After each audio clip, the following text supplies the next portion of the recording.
Welcome back to Infidelity Tales Lab. We're incredibly grateful for your support.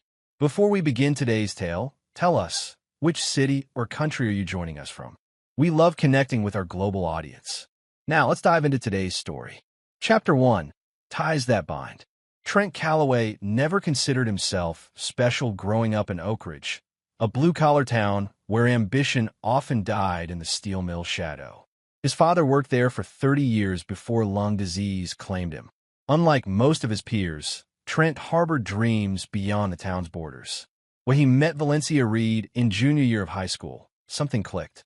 Valencia came from the right side of Oak Ridge. Her father, Wade Reed, owned the most successful construction company in the county. Valencia was expected to date boys from families with similar standing, not the son of a steelworker. "You're different," Valencia told him on their third date, as they sat by Willow Creek. "Everyone else here just accepts what they're given. You want more." Their romance flourished despite her parents' initial disapproval. Valencia saw in Trent what others missed: determination wrapped in quiet confidence. When college acceptance letters arrived, Trent received a partial scholarship to state, but not enough to cover expenses. Valencia got into several prestigious universities. "We'll figure it out," she promised. "We'll stay together." Then September 11th happened during their senior year. The world changed, and so did Trent's path. The military offered structure, purpose, and college funding.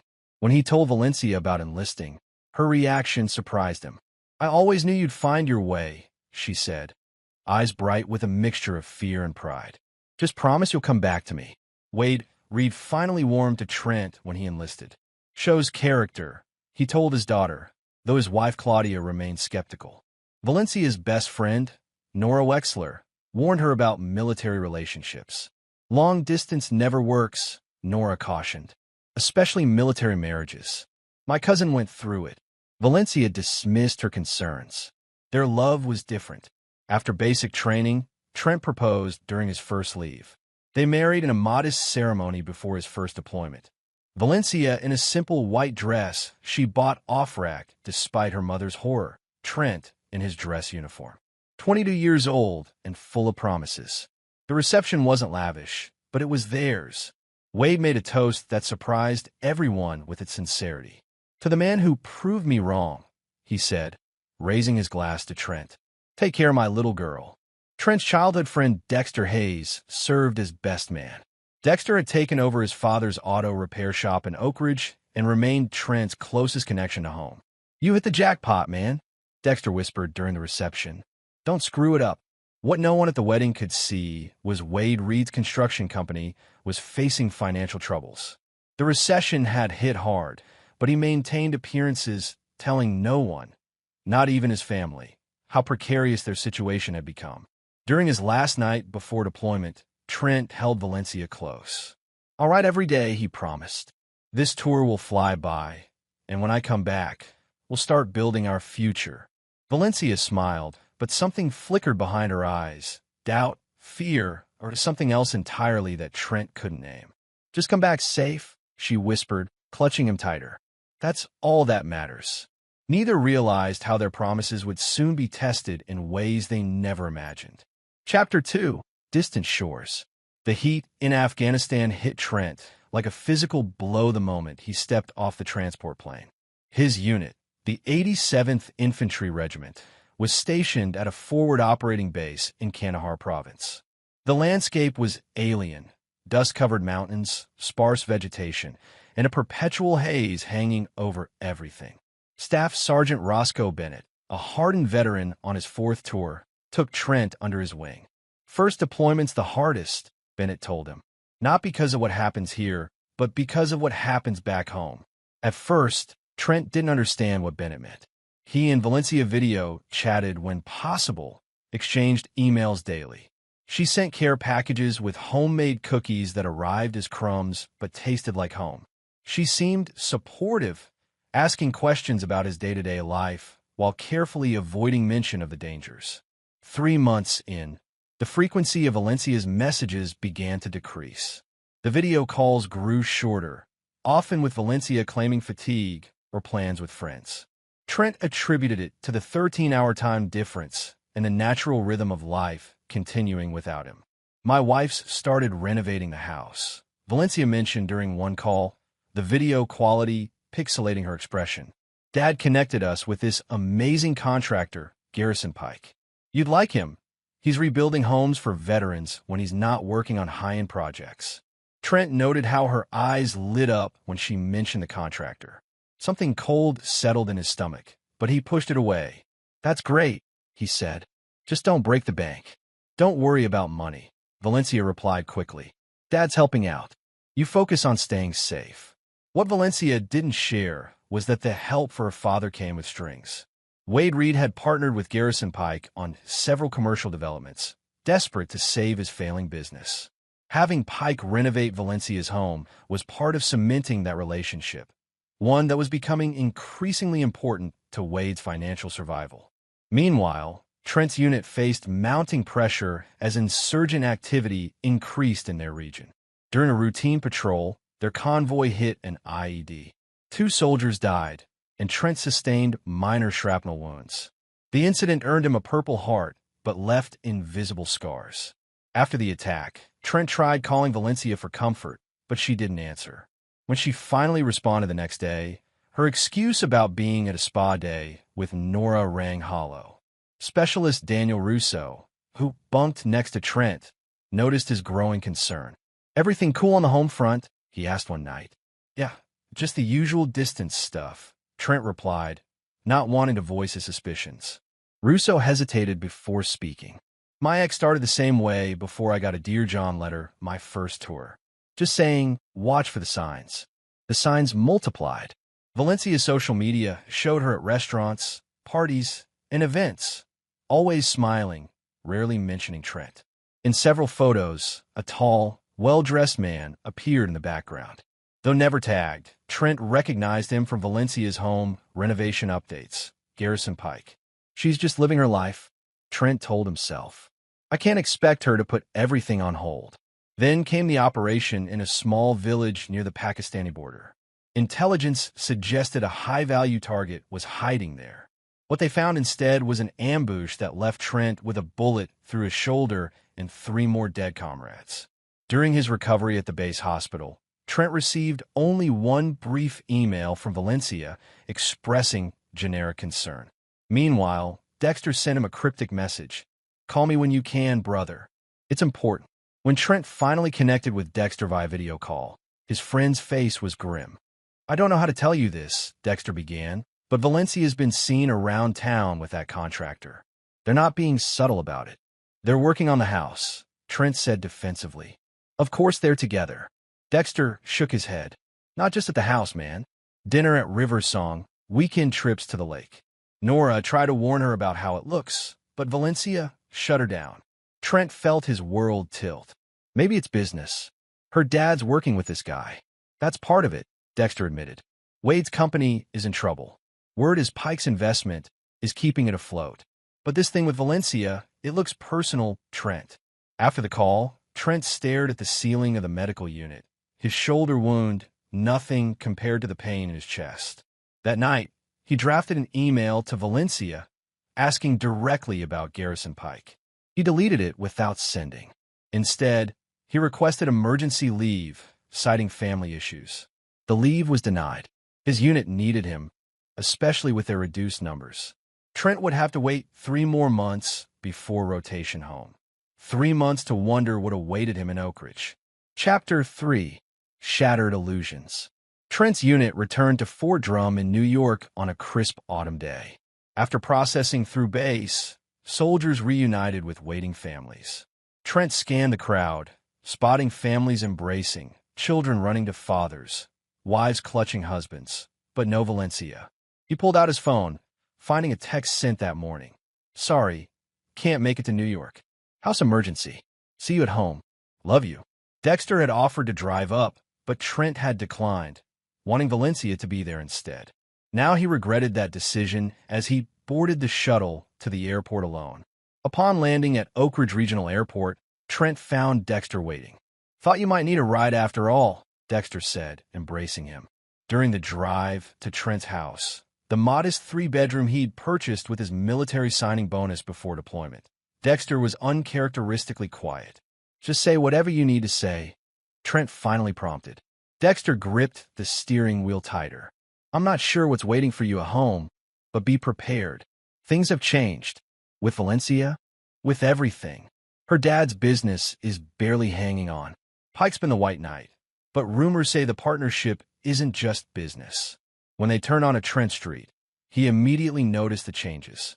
The once simple house now featured a new facade, landscaping, and a BMW parked in the driveway beside Valencia's Audi.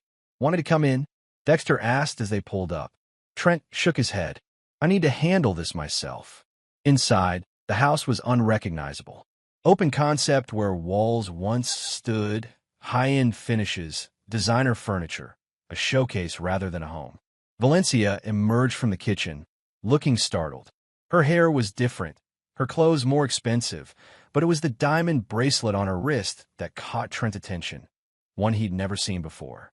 "Trent, you didn't tell me exactly when you'd be here," she said, moving to embrace him awkwardly. "House emergency?" he asked, stepping back. "Looks like the emergency was making it into a showroom." Valencia flushed. The renovations ran over. Garrison was just fixing. "Garrison," Trent interrupted. First-name basis with the contractor?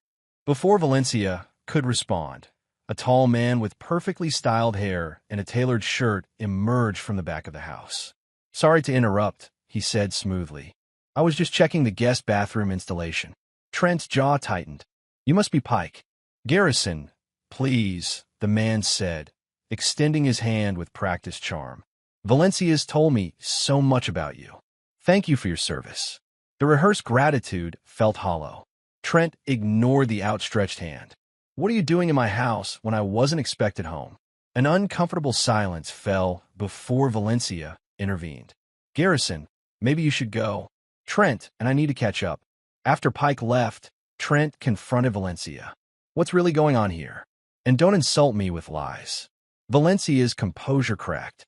"What do you want me to say? That I've been lonely? That while you've been gone, I've had to remake my life? Dad's business is failing, Mom's drinking again, and I've been here alone trying to hold things together." "And Pike's been helping you hold things together?" Trent asked quietly. "He understands what I'm going through. He's been here, while I've been dodging bullets and watching friends die," Trent finished. "I'm sorry that was inconvenient for you." Valencia's expression hardened. "You chose to leave. You chose the military over college, over me." "I chose to serve my country and build a future for us," Trent countered. "A future?" Valencia laughed bitterly. "Look at Garrison. He built his business from nothing. He employs dozens of people. He's helping save Dad's company. What's your plan? More deployments? More months apart?" The words hung between them like shrapnel. Valencia seemed to realize she'd gone too far, but couldn't take it back. "Is there something going on between you two?" Trent asked directly. Valencia looked away. "I don't know what you want me to say. The truth will be a start." After a painful silence, Valencia met his eyes. "I care about him. It wasn't planned, but while you were gone, I realized I deserve someone who'll be here. Someone successful, with ambition beyond a military career." The admission hit Trent like a physical blow. "Someone successful," he repeated. "Right." That night, Trent slept in the guest room.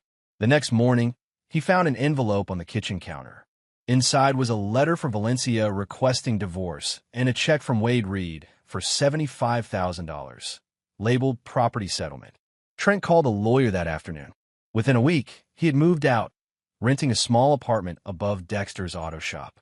The divorce proceedings began quickly, with Valencia eager to finalize things. Through it all, Trent maintained a composed exterior that worried his friends. "You're too calm," Dexter observed one evening. "It's not natural. What good would losing it do?" Trent replied, "She's made her choice." What Trent didn't share was that beneath his calm demeanor, a plan was forming, not just for survival, but for transformation. The military had taught him strategy, patience, and how to identify an enemy's vulnerabilities. Valencia and Garrison had underestimated him, as had Wade Reed with his insulting payoff attempt. They thought Trent Calloway was a stepping stone on their path to success. They would soon discover he was actually a landmine, waiting for the right pressure to detonate. Chapter 4. Foundations of Vengeance.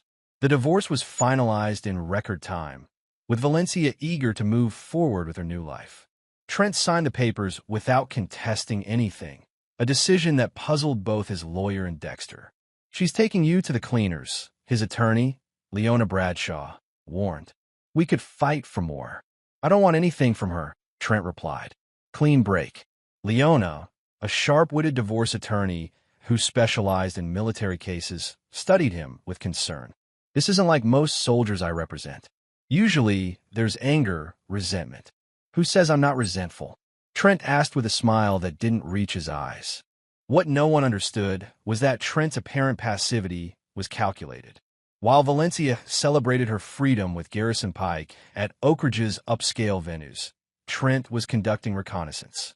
The military had taught him that information was power, and he gathered intelligence on his targets. Wade Reed's financial troubles were deeper than rumored. Through conversations with construction workers at Dexter's shop, Trent learned that Reed Construction had leveraged everything on a major development project, Westridge Plaza, with Pike as the primary investor and architectural lead. "Old man Reed's betting it all," said Hector Vasquez, a foreman who frequented the auto shop. "If Westridge succeeds, the company's saved. If not, he's finished." Trent also discovered Garrison Pike's reputation wasn't as sterling as his image suggested.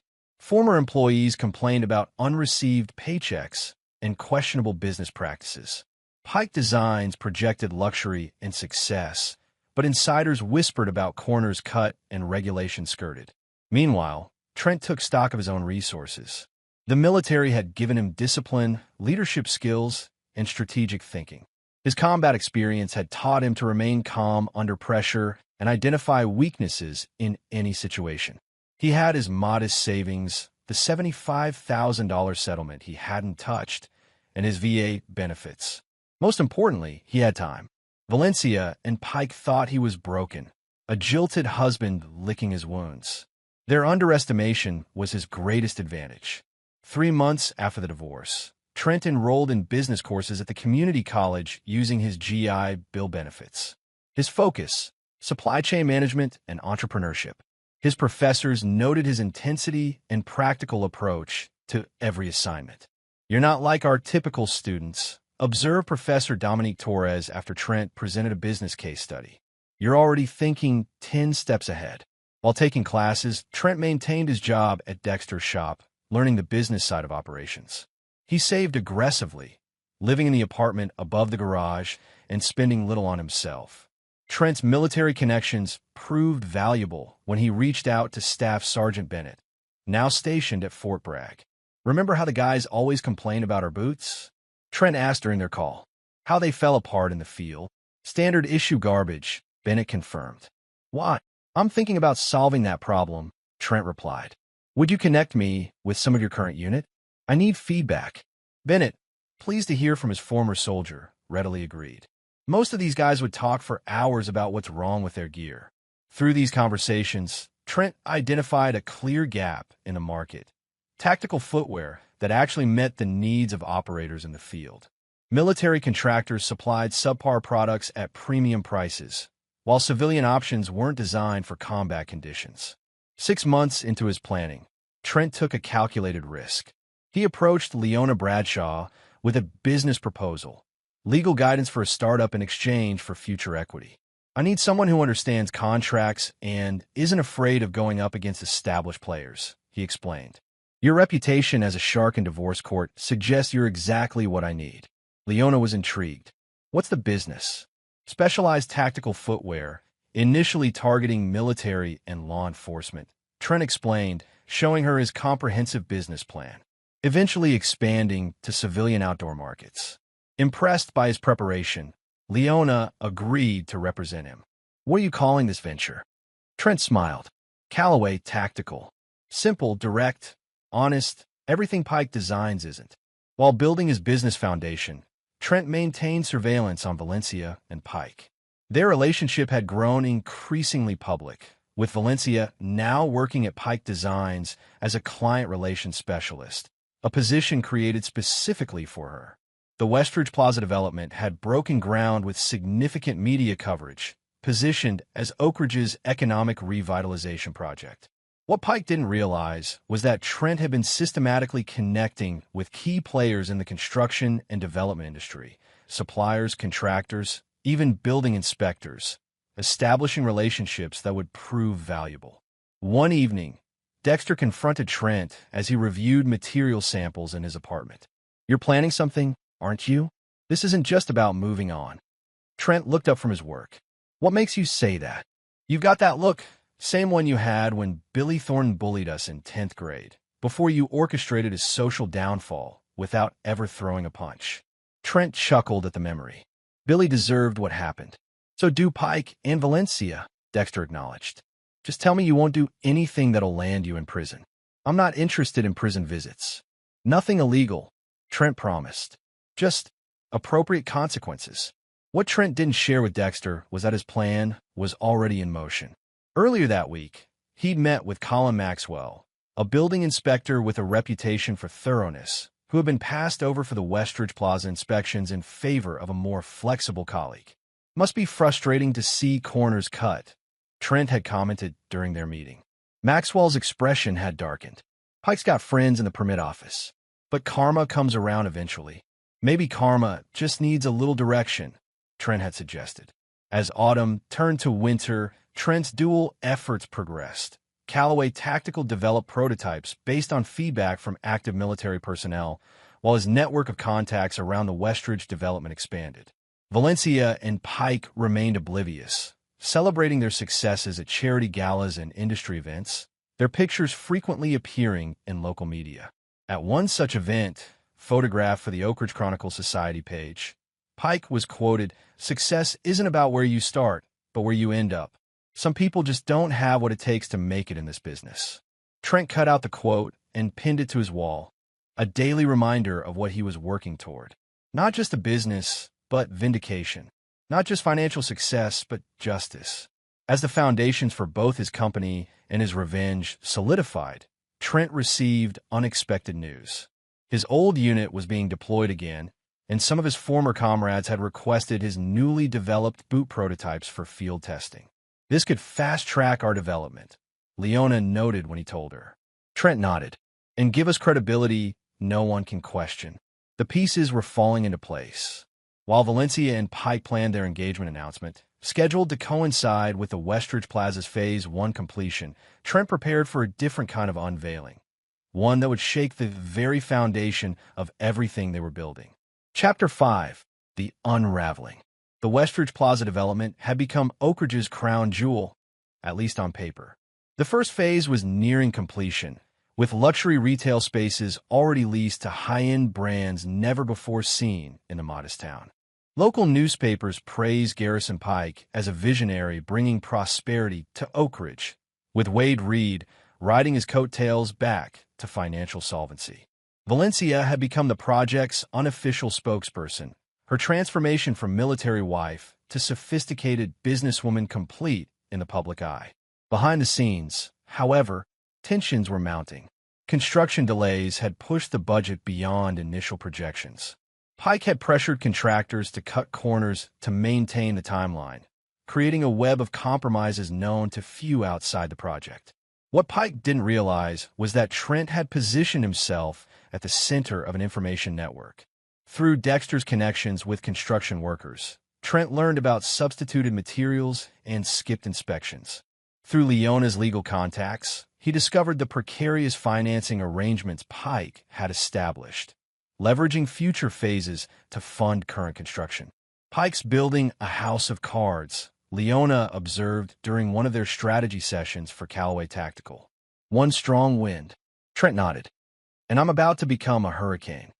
His opportunity arrived 6 months into the Westridge development when the project's safety officer, Winston Baxter, stopped by Dexter's shop with brake problems.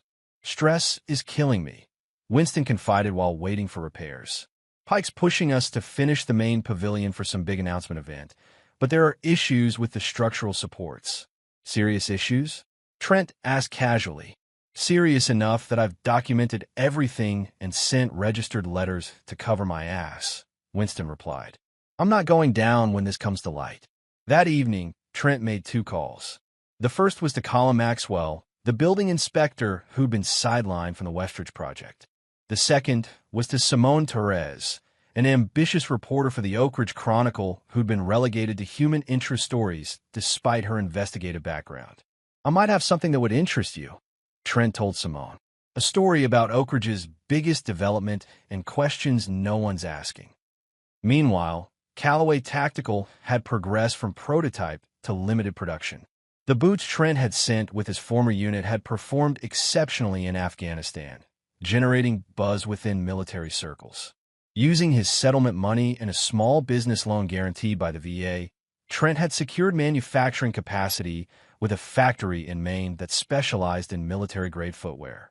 What no one in Oak Ridge knew was that Trent had leveraged his growing industry connections to approach the same high-end outdoor retailers Pike was courting for Westridge Plaza. His pitch: authentic performance footwear designed by veterans, not fashion items masquerading as tactical gear. 2 weeks before the grand Phase 1 opening of Westridge Plaza, Trent's plans converged. The Oak Ridge Chronicle published Simone Torres's explosive investigation. Questions of safety. Westridge development shortcuts exposed. The article detailed substituted materials, skipped inspections, and structural concerns backed by Winston Baxter's documentation and Colin Maxwell's professional assessment. The same day, the Department of Building Safety announced an emergency inspection of all Westridge Plaza structures before any occupancy permits would be issued. Construction halted immediately. Pike was blindsided. At an emergency meeting with Wade, Reed, and other investors, he projected confidence. This is a minor setback. Some disgruntled ex-employee making noise. We'll handle it. Valencia, now sporting an ostentatious engagement ring, publicly defended Pike in a press conference. These allegations are baseless attacks on Oak Ridge's economic future. Garrison Pike's reputation for excellence speaks for itself. What they couldn't know was that Trent had already met with the major retailer signed for Westridge Plaza, presenting evidence of the structural concerns and offering them space in a competing development. One actually built to code in neighboring Clayton County. 3 retailers pulled out of their Westridge contracts within days, citing safety concerns. The project's financing began to wobble as banks questioned the development's viability. Pike scrambled to contain the damage, pushing his political connections to expedite new inspections and offering concessions to keep retailers committed. But the bad news continued when whistleblowers from Pike's previous projects came forward with similar stories of cut corners and safety violations. Valencia found herself in an impossible position. Her father's company was completely leveraged on Westridge's success. Her fiancé was facing mounting allegations. Her carefully constructed new life was showing cracks. Late one night, she appeared at Dexter's shop after hours, finding Trent working on financial projections for Callaway Tactical. "You're behind this, aren't you?" she demanded, eyes red from crying. Trent looked up calmly. "Behind what? Don't play innocent. The inspections, the article, the retailers pulling out, it's all too coordinated." "Sounds like karma to me," Trent replied. "Or maybe just the consequences of cutting corners." Valencia's composure cracked. "You don't understand what you're doing.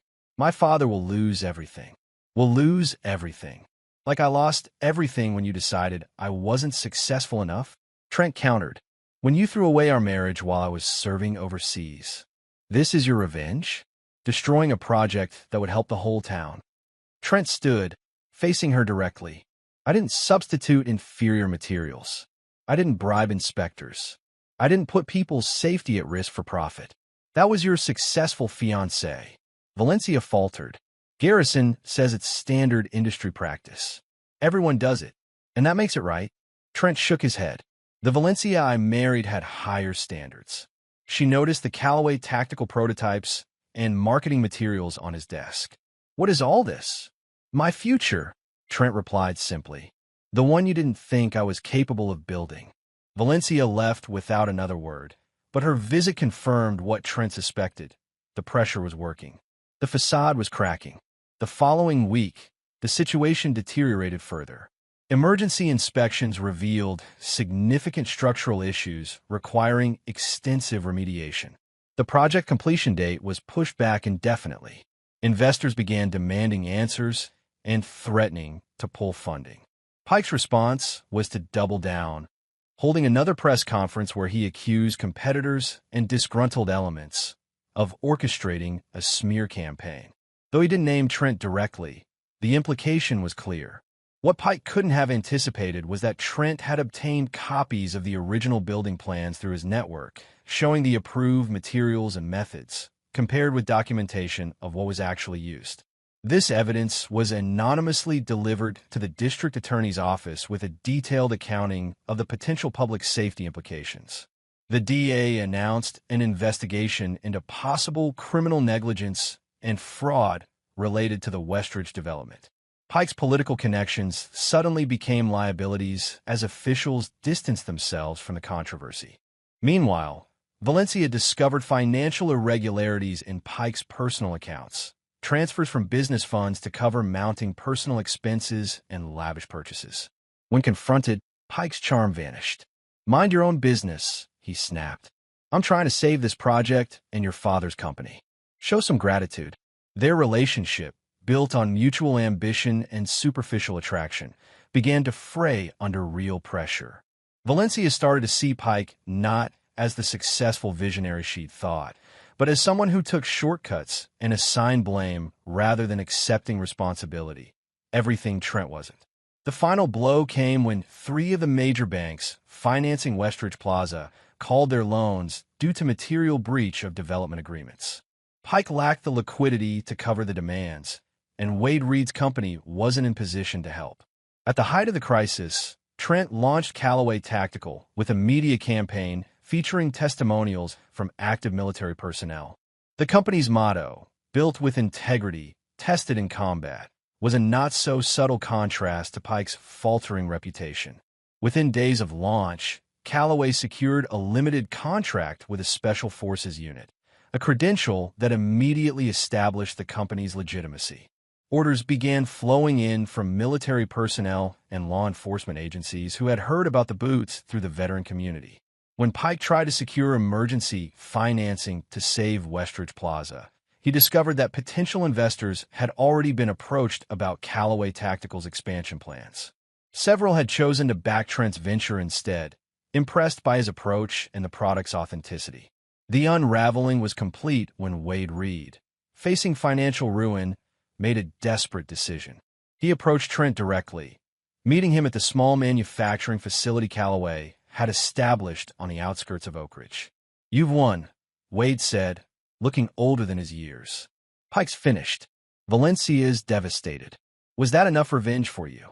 Trent regarded his former father-in-law calmly. "This was never about revenge, Wade. It was about consequences." Pike built his success on shortcuts and lies. That kind of foundation always collapses eventually. "And what about my company? The workers who depend on those jobs?" Trent had anticipated this conversation. "I have a proposal. Reed Construction has a solid reputation outside of the Westridge disaster. Callaway Tactical needs to expand manufacturing. We could form a partnership, your construction experience, my growing brand." Wade was stunned. "Why would you help me after everything?" "Because unlike Pike, I don't destroy things for personal gain," Trent replied. "But my offer comes with conditions. Complete transparency. No shortcuts. And you cut all ties with Pike." Faced with no alternatives, Wade agreed.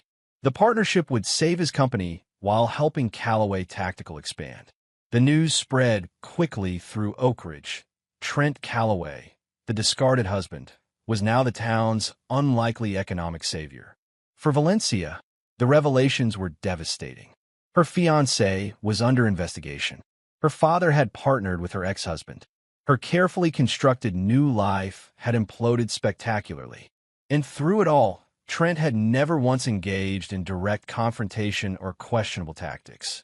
He had simply exposed the truth and offered better alternatives. The revenge she had accused him of was really a mirror, reflecting the consequences of her own choices back at her. Chapter 6: Phoenix Rising. In the aftermath of the Westridge Plaza collapse, Oak Ridge experienced a period of economic uncertainty. The promised revitalization had evaporated, leaving half-finished structures and unemployed construction workers in its wake. Garrison Pike faced multiple investigations, criminal charges for negligence and fraud, civil lawsuit from investors and contractors, and professional censure from architectural associations. His response was characteristic. He fled town overnight, taking what liquid assets remained and leaving Valencia to face the consequences alone. The engagement ring, which Valencia discovered was purchased with company funds, became evidence in the fraud investigation. While Pike avoided immediate consequences through expensive attorneys and jurisdictional complications, his reputation was destroyed. Former business associates distanced themselves, and his previous projects came under scrutiny for similar violations. Valencia, abandoned and humiliated, retreated from public view. Her position at Pike Designs disappeared with the company's bankruptcy. Her social circle, built around her relationship with Pike and their shared success, evaporated when both proved illusory. Contrary to expectations, Trent took no public pleasure in their downfall. When asked about the situation by local media interested in the drama, he offered only a measured response. Business should be built on integrity and actual value, not appearances. Callaway Tactical focuses on creating products that perform when lives depend on them. The partnership between Callaway Tactical and Reed Construction proved surprisingly effective. Wade's experience in development and construction complemented Trent's strategic vision and product knowledge. Together, they converted an abandoned factory on Oak Ridge's north side into Callaway's expanded manufacturing facility, employing many workers left jobless by the Westridge failure. 6 months after the Westridge collapse, Callaway Tactical had grown from a startup to a recognized name in specialized footwear. Their military contracts expanded, and law enforcement agencies across the country began adopting their boots as standard issue. The company's commitment to quality and its foundation in actual field experience resonated with professionals who understood the importance of reliable equipment. Trent's leadership style contrasted sharply with Pike's flashy approach. He maintained a modest office in the factory, regularly walked the production floor, and knew every employee by name. His military background informed his management philosophy: clear objectives, defined responsibilities, and genuine concern for his team. The success brought unexpected attention. Industry publications featured Callaway Tactical as an emerging player disrupting established manufacturers. Veteran organizations praised the company's hiring practices, which prioritized former military personnel. Investment offers arrived regularly, though Trent remained selective about external funding. One evening, as Trent reviewed expansion plans in his office, Dexter arrived with surprising news. "Valencia's back working at the diner," he said, referring to the local restaurant where she had waitressed during college. "Nora says she had no choice. Her parents are selling their house to pay legal fees, and she's got nowhere else to go." Trent absorbed this information without visible reaction. "That's unfortunate." "That's it. Unfortunate?" Dexter pressed. "The woman who dumped you for a more successful man is now serving pancakes while you're running a $1 million company. There's poetic justice, and then there's this." "What do you want me to say, Dexter? That I'm celebrating her downfall? I'm not Pike. I don't build myself up by standing on others. So you feel nothing seeing her brought so low?" Trent considered the question seriously. "I feel that everyone's choices lead somewhere. She chose Pike because he appeared successful and present. I was neither at the time. Her mistake wasn't choosing him over me. It was valuing appearance over substance." Dexter shook his head. "You're a better man than most." What Trent didn't share was the complexity of his feelings. Vindication, certainly, but not the satisfaction he had expected. The revenge that had driven him for months felt hollow now that it was complete. Valencia's suffering didn't heal his wounds. Only his own success and forward momentum did that. The following week, Callaway Tactical received an unexpected visitor. Valencia arrived at the factory reception area, clearly uncomfortable but determined. "I need to speak with Trent," she told the receptionist. "It's personal." When Trent emerged from his office, Valencia barely recognized him. Gone was the military crew cut, replaced by a more relaxed style. His posture remained disciplined, but he carried himself with the confidence of someone who knew exactly who he was and where he was going. "Valencia," he acknowledged.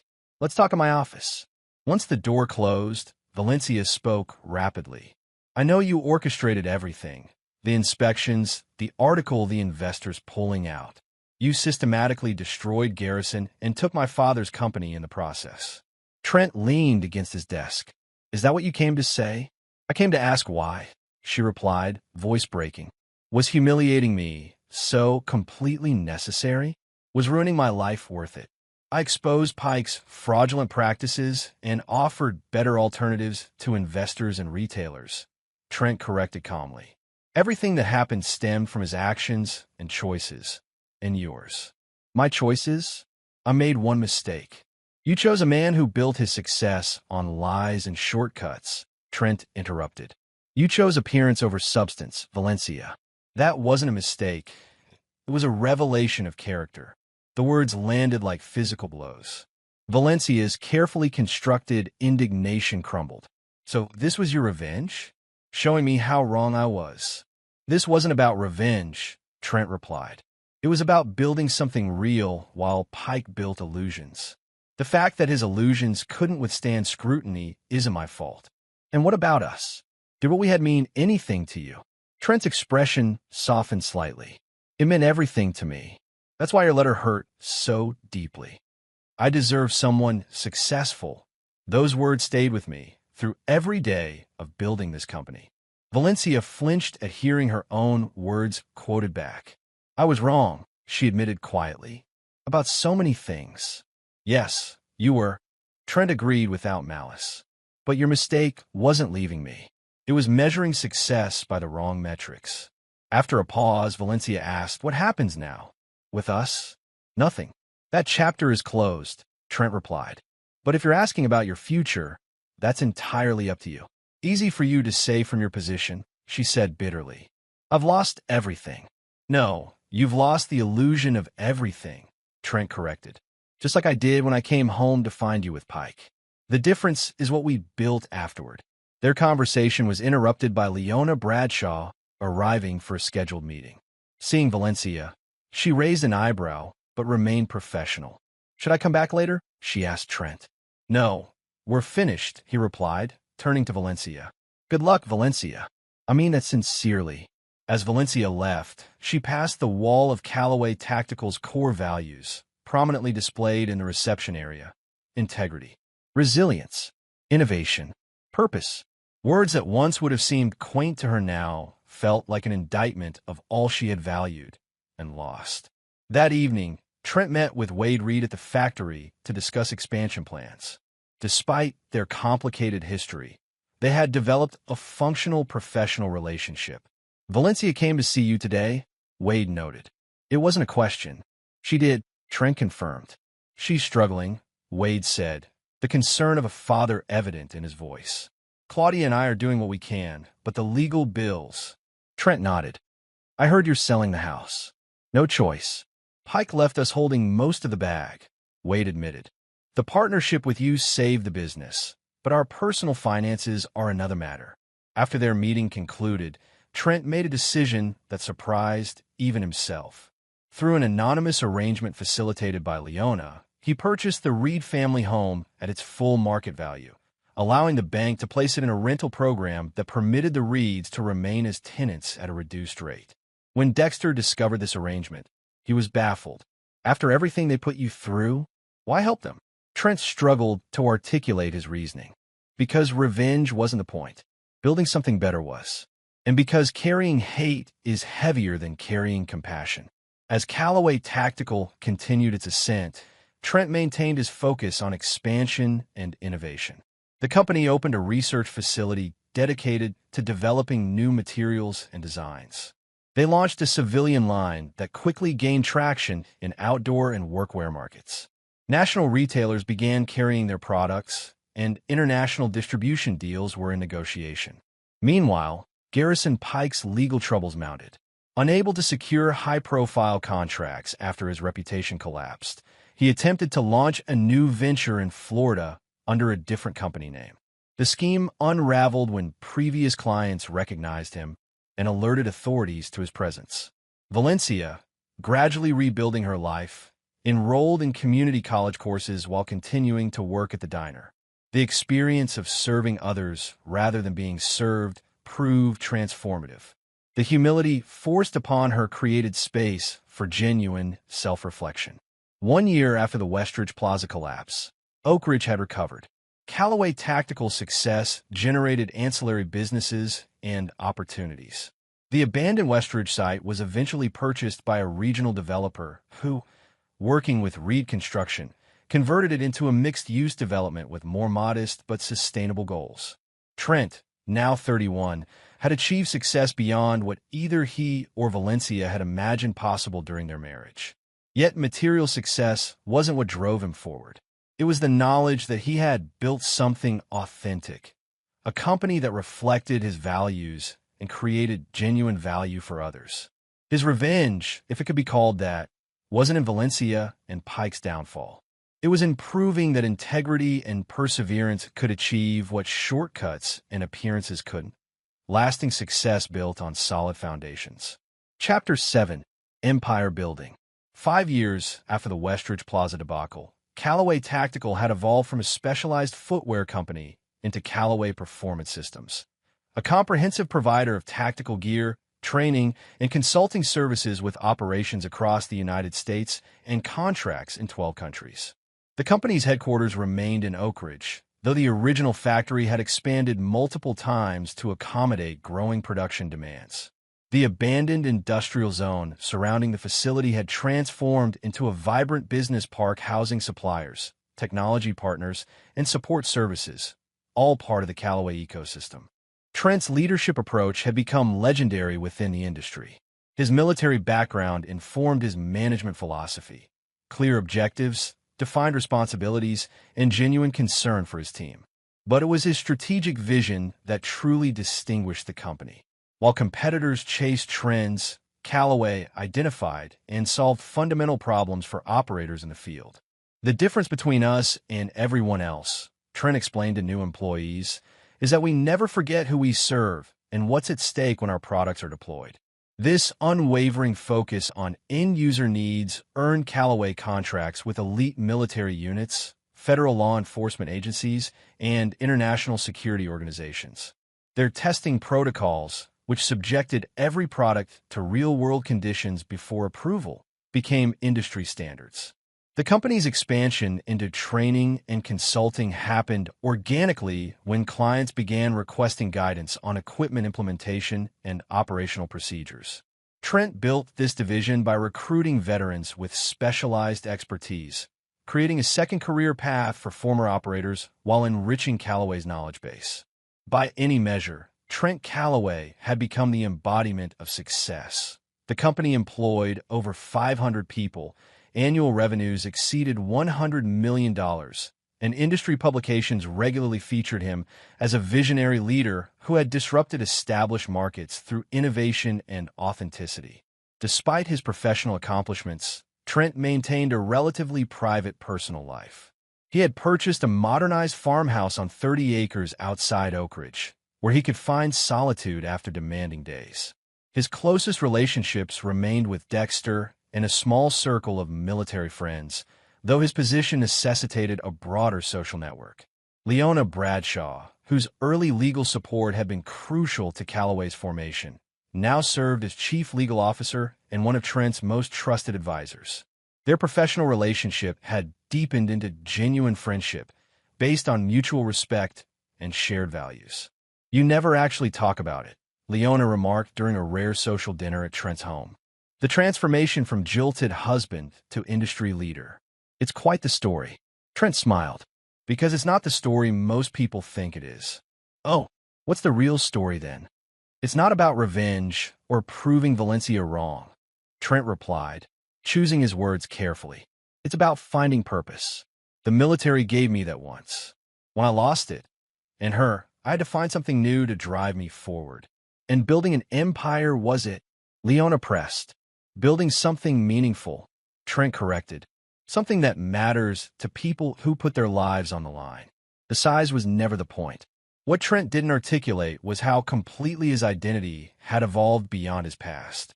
The pain of Valencia's betrayal had faded, replaced by appreciation for the catalyst it had provided.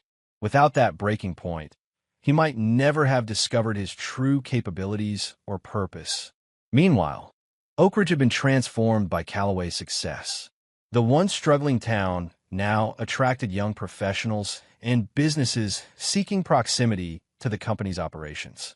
Property values had increased, the downtown area had been revitalized, and educational opportunities had expanded with Callaway's support for technical training programs at the community college.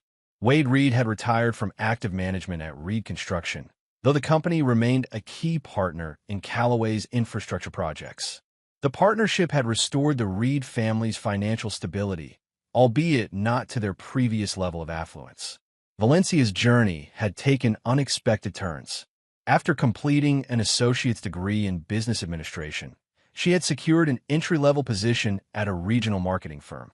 Her experience, both the rise with Pike and the subsequent fall, had given her insights into authentic value versus superficial success. She advanced steadily through determination and genuine skill rather than connections or appearances. Occasionally, Trent and Valencia crossed paths at business functions or community events. Their interactions remained cordial but distant, a mutual acknowledgement of their shared history without any attempt to revisit it. What neither knew was that their paths would soon converge again under circumstances neither could anticipate. The catalyst was a routine business decision. Callaway Performance Systems needed expanded public relations capabilities to support international growth. After reviewing proposals from several firms, Trent's team selected Meridian Marketing, Valencia's employer, based on their regional expertise and competitive pricing. When the contract was finalized, Valencia was assigned as the account manager due to her familiarity with Oak Ridge's business landscape. Her first meeting at Callaway headquarters would be her first direct professional interaction with Trent in years. The night before the meeting, Valencia sat in her modest apartment reviewing Callaway's materials. The company's evolution amazed her, from a focused tactical footwear startup to a comprehensive systems provider employing hundreds, all built by the man she had once dismissed as lacking ambition. At their scheduled meeting, Valencia arrived at Callaway headquarters 15 minutes early, taking in the impressive facility. The reception area displayed the company's products, awards, and core values, still the same four words Trent had established at the beginning: integrity, resilience, innovation, purpose. When Trent entered the conference room, accompanied by his marketing director, Valencia was struck by the man he had become. Now 36, he carried himself with quiet confidence that required no external validation. Success had not made him flashy or arrogant, qualities she had once mistakenly associated with achievement. Valencia, he acknowledged with a professional nod. Good to see Meridian sent their best. The meeting proceeded with focused efficiency. Trent outlined Callaway's objectives for the campaign, emphasizing authenticity in all messaging. "We don't sell gear," he explained. "We provide solutions that can mean the difference between mission success and failure, sometimes between life and death. Our communication needs to reflect that responsibility." Valencia found herself impressed by the clarity of his vision and the loyalty he inspired in his team. This was leadership based on substance rather than style, everything Garrison Pike had imitated but never truly possessed. After the meeting concluded, Trent asked Valencia to stay behind.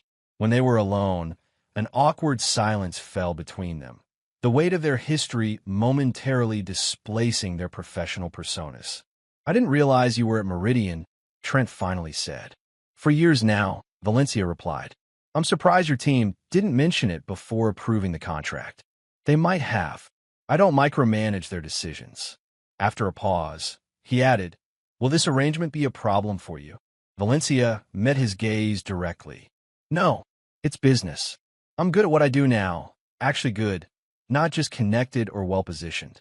Trent nodded. "I've heard positive things about your work. Meridian was selected on merit." "Thank you," she replied, genuinely appreciative of the acknowledgement. "What about for you? Will working with me be uncomfortable?" The past is the past, Trent said simply. We've both moved forward. As Valencia gathered her materials to leave, curiosity overcame her professional restraint. Can I ask you something? All of this, she gestured to encompass the headquarters building. Would it have happened if we had stayed together? If I hadn't left me for Pike? Trent finished when she hesitated. He considered the question seriously. I don't know. Maybe eventually, but probably not with the same drive or timeline. Sometimes our worst moments lead to our best outcomes. The philosophical response surprised her. The wounded soldier she had abandoned would have answered differently. This man had transcended the pain she had caused and found wisdom in it, another measure of how far he had come. For what it's worth, she said quietly, I've spent years regretting how I handled things. Not just leaving, but how I did it. What I wrote to you.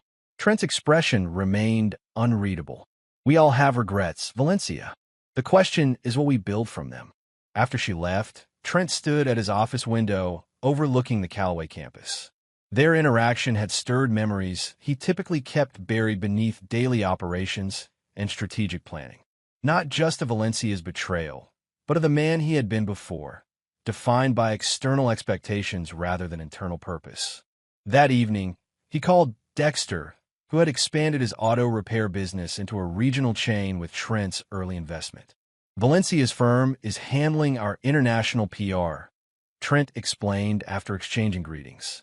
She'll be working directly with our team. Dexter whistled. That's quite the full circle. How'd it feel seeing her in a professional context? Strange, Trent admitted, but not in the way I expected. It was like meeting someone from a different lifetime. She's single again, Dexter mentioned casually. Has been for a couple years now. That's not relevant, Trent replied firmly. We have a professional relationship now. Nothing more. What Trent didn't share was how the encounter had reminded him of something missing in his life. His company had become his primary focus, almost his entire identity. While professionally fulfilling, it left little room for personal connections beyond his established friendships. The following weeks brought regular interactions with Valencia as the marketing campaign developed. Their professional relationship remained strictly bounded, though they gradually settled into a rhythm that acknowledged their history without being defined by it. During this period, Callaway received significant news. The company had been selected as a finalist for a major defense contract that would expand their international presence substantially. The competition included established industry giants with decades of government relationships. This is the opportunity we've been building toward, Trent told his executive team. Not just for the contract itself, but for what it represents, recognition that our approach has fundamentally changed the industry standard. The final presentation would take place in Washington, D.C., requiring coordination between technical, operational, and marketing teams. Valencia's role expanded to help craft the public-facing elements of the proposal, giving her deeper insight into Callaway's operations and Trent's leadership approach. As they worked together on the presentation, Valencia observed how thoroughly Trent had integrated his military experience into his business methodology, emphasizing reliable performance under pressure, clear communication, and unwavering support for those on the front lines. You've created something remarkable, she told him after a particularly intensive strategy session. Not just successful, but meaningful. Trent studied her for a moment before responding. That was always the difference between Pike and me. He wanted success for its own sake, the appearance, the status. I wanted to solve real problems for people whose lives depend on having the right equipment. The comment hung between them, an implicit reference to her past choice and its consequences. Rather than becoming defensive, Valencia nodded. I understand that now. I didn't then. Their conversation was interrupted by news that would accelerate their collision course with the past. Garrison Pike had been released from prison after serving 3 years for fraud and financial crimes. Local media reported he had returned to Oak Ridge, claiming rehabilitation and a desire to make amends. Chapter 8. Ghosts of the Past. Garrison Pike's return to Oak Ridge created ripples throughout the community. Local media covered his release with skepticism, recalling the economic damage his fraudulent practices had caused. Former associates distanced themselves, unwilling to risk their reputations through renewed connection. Pike's public statements projected humility and redemption. "I've paid for my mistakes," he told the Oak Ridge Chronicle. "Now I want to give back to the community I harmed through legitimate business ventures." Few believe his transformation was genuine, but Pike persisted in attempting to rebuild his presence in Oak Ridge. He rented a modest office downtown, far from his previous luxurious headquarters, and established Pike Consulting, positioning himself as an advisor to small businesses and entrepreneurs. When Trent learned of Pike's return, his response was measured. "As long as he operates legally and stays away from my company, his presence doesn't concern me," he told his executive team, who worried about potential disruption. Valencia's reaction was more complicated. Pike had contacted her immediately upon his return, requesting a meeting to clear the air and make amends for past wrongs. She had declined firmly, but his persistence troubled her. "He keeps calling," she confided in Nora during lunch. "Says he's changed and wants to apologize properly."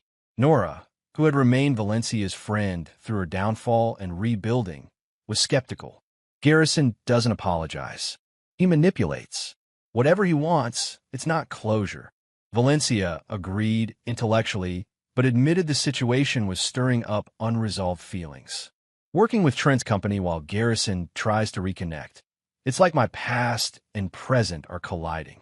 The collision intensified when Pike began publicly praising Callaway Performance Systems as an example of the innovation Oak Ridge needs and expressing interest in potential collaborative opportunities. His transparent attempt to associate himself with Callaway's success caught media attention, forcing Trent to respond. Through an official statement, Callaway Performance Systems made its position clear. "We have no relationship with Mr. Pike and no interest in establishing one. Our standards for business partners include a demonstrated history of integrity and transparent practices." The public rejection angered Pike, whose rehabilitation narrative required acceptance from successful local businesses. His focus shifted to Valencia, intensifying his efforts to reconnect with her as both a personal validation and a potential inroad to Trent's world. "He's becoming more aggressive," Valencia told Trent after a project meeting. "Showing up at my office, sending elaborate gifts. It's affecting my work." Trent frowned. "Have you considered a restraining order?" "That feels extreme, but his behavior is increasingly erratic," Valencia admitted. "Yesterday, he mentioned knowing about my work with Callaway. He seemed fixated on it." "That's concerning," Trent acknowledged. "Pike has always been driven by appearances and connections. Seeing you working with me after everything must be triggering his worst insecurities." What neither anticipated was how quickly Pike would escalate from annoyance to active threat. The following week, industry blogs published insider stories questioning Callaway's manufacturing standards and suggesting the company's meteoric rise involved shortcuts similar to Pike's past practices. Though the allegations were vague and unsubstantiated, they created uncertainty just as Callaway prepared for the critical defense contract presentation. Suppliers and partners requested reassurance. Competitors amplified the rumors. Leona's investigation quickly traced the stories to sources connected to Pike, though his involvement was carefully concealed. "Classic Pike. He's trying to create doubt through innuendo," she reported to Trent. "Nothing actionable yet, but the timing is obviously intended to disrupt the contract bid." Valencia was horrified when she discovered Pike's campaign. "He's using the same tactics you exposed years ago. Now against you," she told Trent. "I feel responsible since my connection to both of you gave him the opening." "You're not responsible for his actions," Trent replied firmly. "But your insight into his methods could be valuable in countering them." As the defense contract presentation approached, Pike's attacks grew more sophisticated. Financial analysts received anonymous tips suggesting Callaway's growth was unsustainable. Manufacturing employees were approached about potential safety concerns that could be shared with regulatory agencies. Pike was leveraging every contact and tactic to undermine the company Trent had built. The situation reached critical mass when Pike managed to access preliminary marketing materials for the defense contract through a junior employee at Meridian who had previously worked for him. The breach compromised sensitive elements of Callaway's proposal strategy. Valencia discovered the leak and immediately reported it to both her superiors at Meridian and to Trent. Pike manipulated my colleague using their past relationship, she explained. He's been planning this for weeks. The crisis required immediate response. Trent convened an emergency meeting with his executive team and legal counsel. We have two challenges, he outlined. First, securing our proposal and adapting to the breach. Second, neutralizing Pike's ongoing campaign without being distracted from our objectives. While Callaway's technical team worked to revise their presentation strategy, Leona developed the counteroffensive against Pike. We need to expose his methods without engaging in the same tactics, she emphasized. Maintaining our integrity is non-negotiable. Valencia, though not part of Callaway's team, offered crucial assistance. I know how Pike operates, his contacts, his pressure points, his methods. Let me help. Her involvement created a strange alliance between former spouses now united against a common adversary. Working closely together revealed to Valencia how thoroughly Trent had transformed from the soldier she had married into the leader before her. Strategic, composed under pressure, and unwavering in his principles. For Trent, Valencia's assistance provided unexpected clarity about his own journey.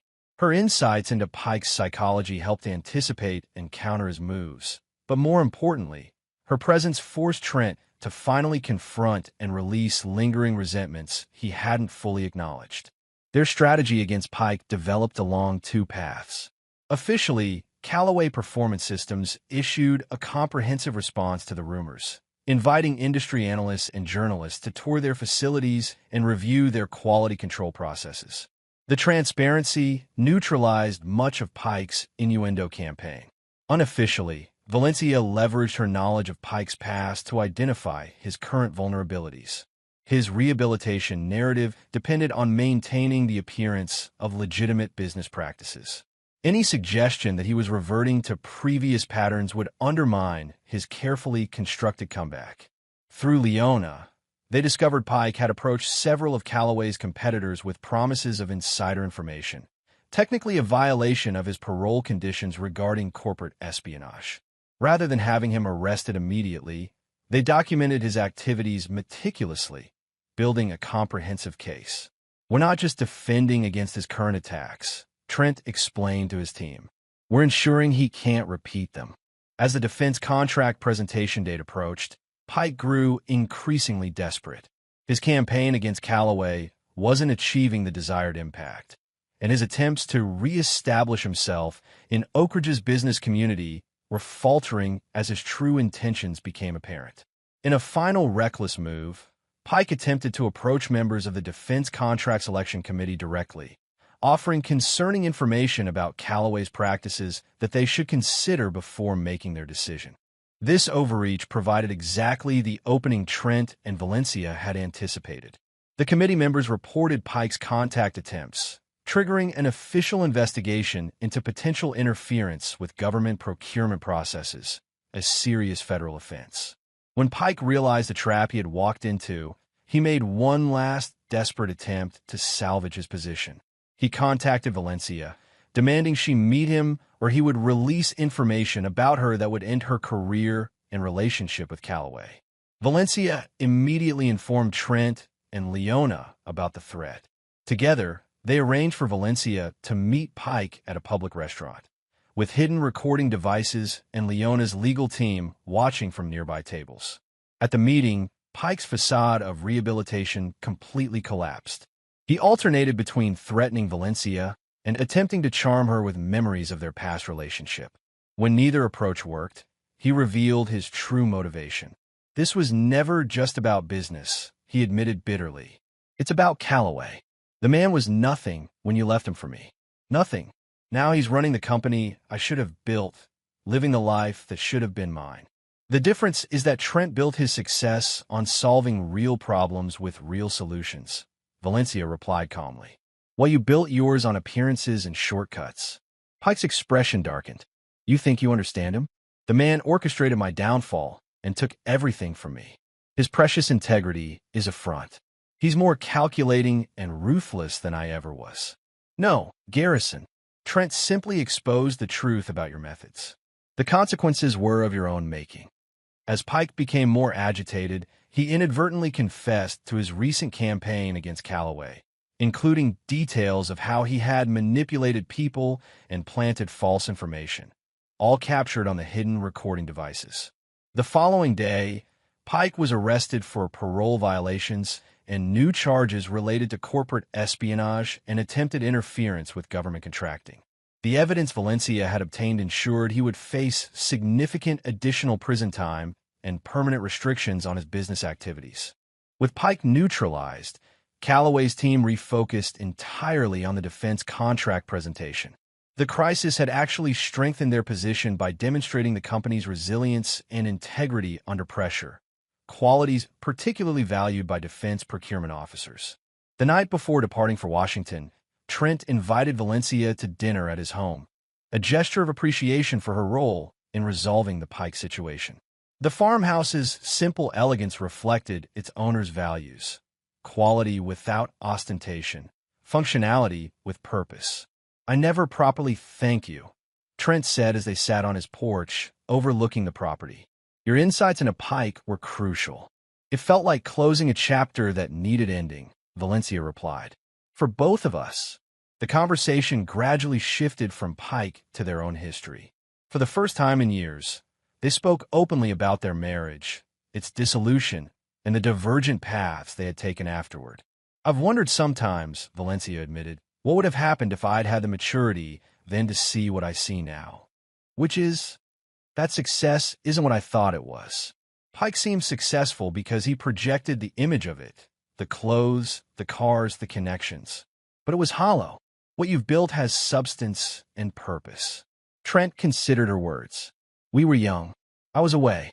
You were surrounded by people defining success in superficial terms. We both had growing to do." Their conversation continued late into the evening, not rekindling romantic feelings, but achieving something perhaps more valuable: mutual understanding and genuine closure. As Valencia prepared to leave, she asked the question that had lingered unspoken throughout their renewed connection. "The high school reunion is next month. Will you be attending?" Trent hadn't considered it. His focus had been entirely on the defense contract and countering Pike's threats. "I hadn't planned on it. Those events always feel like exercises in comparison and nostalgia." "You'd certainly win any comparison," Valencia noted with a small smile. "The most successful graduate in our class, by any measure." "That was never the point," Trent replied. "I know. That's why you deserve the recognition," Valencia said. "Think about it. It might be a fitting conclusion to this chapter for both of us." As she drove away, Trent considered the invitation and what it represented. Perhaps it was time to come full circle, to return to where their story began, not for validation or vindication, but as acknowledgement of the journey completed. The following morning, Trent and his team departed for Washington, focused entirely on the presentation that could expand Calloway's impact globally. The past, for the moment, was placed firmly behind them. Chapter 9. Full Circle. The Oak Ridge High School 20th reunion was held at the Grand Meridian Hotel, the most upscale venue in the now prospering town. The transformation of Oak Ridge over 2 decades mirrored the divergent journeys of its graduates. Some had flourished beyond expectations, others had struggled against unforeseen challenges, and many had settled into lives different from their youthful ambitions. The reunion committee, chaired by Nora Wexler, had spent months planning the event. The guest list revealed the scattered paths of the class of 2005: doctors, teachers, entrepreneurs, parents, and everything in between. But one name generated particular anticipation: Trent Calloway, whose success had put Oak Ridge on the map and whose personal story had become local legend. "Is he actually coming?" committee members asked repeatedly. "Has he confirmed?" Trent had neither confirmed nor declined. The defense contract presentation in Washington had been successful, with the final decision expected within weeks. Upon returning to Oak Ridge, he had immersed himself in operational matters, the reunion invitation set aside amid more pressing concerns. 3 days before the event, Dexter raised the subject during their monthly dinner. "So, are you going to show these people who you've become, or what?" Trent shrugged. What would be the point? The people who matter to me already know who I am. Maybe it's not about proving anything, Dexter suggested. Maybe it's about closing a circle. The phrase echoed Valencia's words from weeks earlier. Trent considered how much had changed since their high school days, since his return from deployment to find his marriage shattered, since the painful rebuilding that followed, since the recent confrontation with Pike that had finally exorcised old ghosts. "I'll think about it," he told Dexter, though he remained uncertain. The morning of the reunion, Trent received the news he had been waiting for. Callaway Performance Systems had won the defense contract, securing the company's international expansion and validating its approach against entrenched competitors. The team celebrated the achievement, though Trent remained characteristically focused on implementation rather than accolades. That evening, as the reunion began at the Grand Meridian, speculation about Trent's attendance grew among former classmates. His absence would be conspicuous, his presence momentous. Valencia arrived early to help Nora with final arrangements. She had debated attending, knowing her history with Trent and Pike would be a subject of inevitable gossip. But she had earned her place in Oak Ridge through years of rebuilding her life and reputation. She belonged at the reunion as much as anyone. "Have you heard if Trent is coming?" Nora asked as they arranged name tags. "I suggested he should, but he seemed reluctant," Valencia replied. "It might be for the best. Our history would overshadow everything else." The ballroom gradually filled with former classmates reconnecting, comparing life paths, and revisiting shared memories. Many had followed Trent's success from afar, reading about Callaway Performance Systems in business publications or seeing the company's products used by law enforcement and military personnel. As the evening progressed, Valencia found herself engaged in conversations about her marketing career, carefully navigating questions about her past relationships. She had built a respectable professional identity separate from both her failed marriage and her disastrous relationship with Pike. The woman who had once valued status above substance had evolved into someone who understood the difference between them. Shortly after the formal dinner began, a stir swept through the ballroom. Heads turned toward the entrance where Trent Callaway stood, dressed not in flashy attire, but in a well-tailored suit that projected quiet confidence. He had come alone, without entourage or fanfare. The room fell momentarily silent as former classmates processed his presence. This was the local success story in the flesh, the jilted husband who had transformed rejection into empire. Valencia felt her heart beat faster as conversations resumed with increased energy. Trent moved through the room with natural ease, greeting former classmates without pretension. His manner was engaged but reserved, exactly as Valencia would have expected from the man she now knew him to be. When he approached her table, the surrounding conversations hushed slightly, attendees not even attempting to disguise their interest in this interaction. "Valencia," he greeted her with a genuine smile. "You and Nora did an excellent job with the arrangements." "I'm surprised you came," she replied honestly. "Dexter and you both made the same point about closing circles," Trent said. It seemed like the right time. Their exchange was observed with fascination by those nearby, many of whom had followed the dramatic arc of their relationship through local gossip over the years. What they witnessed was neither awkward tension nor romantic reconciliation, but something more nuanced, mutual respect between two people who had traveled difficult roads to become their authentic selves. As the reunion continued, Trent was approached by former teachers, classmates, and even Valencia's parents, who attended as chaperones. Wade Reed's interaction with his former son-in-law was particularly noted, cordial and respectful, reflective of their current business relationship rather than their complicated past. The reunion committee had planned a series of light-hearted awards for attendees. Most children traveled farthest, most career changes. When they announced most successful, the room erupted in applause before Trent's name was even called. He accepted the recognition with grace, but redirected attention to the collective achievements of their class. "Success isn't measured by company size or revenue," he noted in brief remarks. "It's found in building something meaningful, whether that's a business, a family, a community contribution, or simply becoming who you were meant to be." The words resonated deeply with Valencia, who understood their personal significance. The Trent addressing their classmates had integrated his past experiences, including his pain, into wisdom that defined his present without controlling it. Later in the evening, as attendees mingled and reminisced, the hotel manager approached Trent with urgent concern. "Mr. Calloway, there's a security situation at the entrance. Your bodyguards are causing quite a stir." Trent appeared confused. "I don't have bodyguards." The situation clarified when they reached the lobby. A black SUV had pulled up to the hotel entrance, and two professionally dressed security personnel stood scanning the area with the unmistakable alertness of professional protection specialists. Before Trent could inquire, the rear door opened, and an elegant woman emerged, Leona Bradshaw, accompanied by Calloway's executive team. "Sorry for the dramatic entrance," Leona apologized as she approached. "But we couldn't wait until morning to deliver the news." "The contract?" Trent asked, immediately focused. "Not just that," Leona replied, her usual professional demeanor giving way to genuine excitement.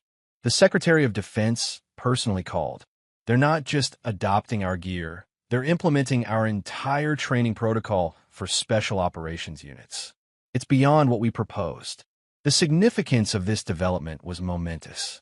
Calloway's methodologies would now influence military operations at the highest levels, a validation of Trent's vision that exceeded even his ambitious goals. As Trent absorbed this news, former classmates gathered in the lobby, witnessing the scene with dawning realization. The security personnel, the executive team's deference to Trent, the evident importance of the moment, all confirmed what many had heard but few had truly comprehended about Trent Calloway's rise. Valencia, standing nearby, felt a complex mixture of emotions: pride in Trent's achievement, appreciation for the leader he had become, and a bittersweet acknowledgement of her own past blindness to his potential. When Trent turned to find her watching, he crossed the lobby to share the moment. "Everything we've built, it's going to make a real difference now," he told her quietly. "For the operators in the field, the ones who matter most." "You always understood what really mattered," Valencia replied. "I'm sorry I didn't see that sooner." Around them, their former classmates watched with undisguised fascination as the woman who had once declared Trent not successful enough stood before him now, his company's triumph unfolding in real time. Some expected, perhaps even hoped for, a moment of public humiliation or rejection. It would have completed the revenge narrative they had constructed around Trent's rise. Instead, they witnessed something more meaningful: the quiet closure of a chapter between two people who had moved beyond their shared pain to mutual respect. "Would you like to join us?" Trent asked, gesturing toward his team. "We're celebrating at the office. Many of these developments built on marketing strategies you helped create." Valencia shook her head gently. "This is your moment, not mine. I have my own path now." Trent nodded, understanding. Different paths, but maybe parallel ones now instead of divergent. As Trent departed with his team, the remaining reunion attendees buzzed with conversation about what they had witnessed. For most, it was simply dramatic entertainment, the perfect conclusion to their nostalgic evening. For Valencia, watching the SUVs pull away, it represented something profound: the final resolution of their complicated history. Trent had achieved success beyond anyone's imagination, but his greatest triumph wasn't financial or professional. It was becoming a man defined by purpose rather than resentment, by vision rather than vindication.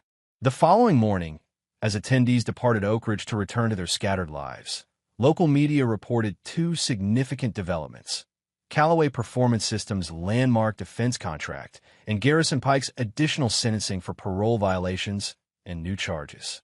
The contrast between these stories provided perfect symmetry. The man who had built his success on integrity reaching new heights, while the man who had relied on shortcuts and appearances faced the consequences of those choices once again. Trent returned to his farmhouse after the celebration with his team, reflecting on the completion of a journey that had begun with a devastating betrayal. The revenge he had once craved had materialized in a form he could never have anticipated, not through Valencia's downfall or Pike's imprisonment, but through his own transformation into someone who had transcended their impact on his life. The military had taught him that true victory wasn't about destroying enemies, but about achieving objectives that mattered. His objective had evolved from personal vindication to creating something of lasting value, a company that protected those who protected others. As for Valencia, the reunion marked her own form of closure. The ambitious young woman who had valued status over substance had grown into someone who recognized authentic achievement. Her professional success, though more modest than Trent's, was built on genuine skills rather than connections or appearances. In the weeks following the reunion, as Callaway Performance Systems began implementing the defense contract, Trent received an unexpected message from Valencia. Not a personal outreach, but a formal introduction to a veteran support organization seeking corporate partnerships for rehabilitation programs. The gesture communicated everything necessary about their new relationship: professional, purposeful, focused on creating value rather than revisiting the past. Trent approved the partnership immediately, recognizing its alignment with Callaway's core values. Their paths would continue to intersect in Oak Ridge's business community, their shared history informing but no longer defining their interactions. Both had learned the same fundamental lesson through different experiences. True success wasn't measured by external validation, but by internal integrity. The transformation of a heartbroken soldier into an industry leader hadn't occurred because of revenge, but because of resilience. The company he built stood as testament not to Valencia's poor judgment, but to his own discovered purpose. And in that discovery lay the most complete form of vindication, becoming someone whose success was so authentic and meaningful that comparison to the past became irrelevant. Trent Callaway had not just survived betrayal. He had alchemized it into something precious and enduring. The revenge fantasy of rejecting Valencia at a high school reunion had been replaced by something far more significant: the creation of a life so purposeful that rejection or acceptance from others, even her, no longer defined his worth. That was the true victory, the genuine triumph, the most complete circle of all. And there you have it. Another story comes to an end. What did you think? I'd love to hear your thoughts in the comments below. If you enjoy this story, consider joining our community by subscribing. It means the world to us. For more stories like this one, check out the recommended videos on screen, and I'll see you there.